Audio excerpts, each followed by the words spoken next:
Bonjour et bienvenue. On se penche aujourd'hui sur un commentaire assez fascinant qui analyse avec une ironie mordante la situation politique au Togo. Oui, bonjour. C'est un texte qui a vraiment retenu mon attention. Le point de départ est à la fois simple et assez puissant.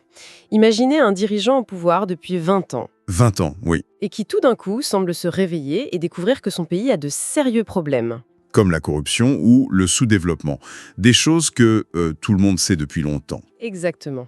Alors la question qui saute aux yeux, c'est est-ce une vraie prise de conscience ou une manœuvre politique bien calculée? C'est tout à fait ça le nœud du problème. Ce n'est pas juste une question de timing, c'est vraiment une question de crédibilité. Hmm. Le texte qu'on analyse explore justement ce décalage, ce fossé énorme entre un pouvoir qui semble découvrir des problèmes. Que les citoyens subissent au quotidien. Voilà, ça pose une question fondamentale sur la déconnexion en fait entre les élites et la réalité du pays. Alors, entrons dans le vif du sujet. Ce fameux réveil, concrètement, de quoi parle-t-on? Le dirigeant fait le constat.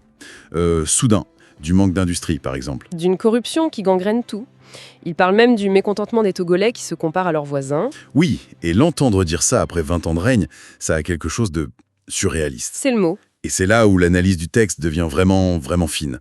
Elle ne se contente pas de pointer l'ironie de la situation. Ah non. Non, elle établit un lien très direct, presque mécanique, entre cette prise de conscience et un projet bien précis. Une modification de la Constitution. C'est ça. L'argument de l'auteur, c'est que ce constat n'est pas une fin en soi. C'est un moyen. Donc, si je comprends bien l'analyse, l'idée c'est que la coïncidence est plus que suspecte. C'est une stratégie, quoi. C'est une stratégie délibérée. On met en scène la découverte d'une crise pour justifier le fait de devoir rester au pouvoir plus longtemps pour la résoudre. C'est ça. Exactement. Le discours devient « j'ai enfin vu les vrais problèmes, mais pour les régler, il me faut plus de temps ». Et donc, il faut changer les règles. Voilà. C'est un retournement assez habile.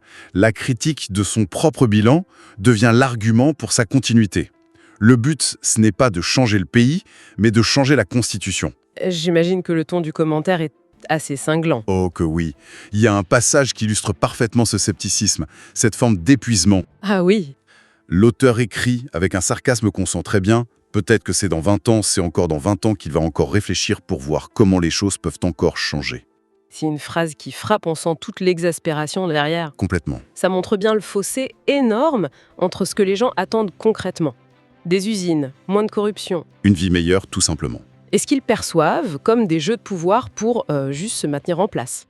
Ce qui est frappant, c'est le cynisme absolu du commentaire. Le texte n'envisage même pas une seconde qu'il puisse y avoir une part de sincérité. Même tardive. Aucune. Pour l'auteur, l'intention est purement stratégique.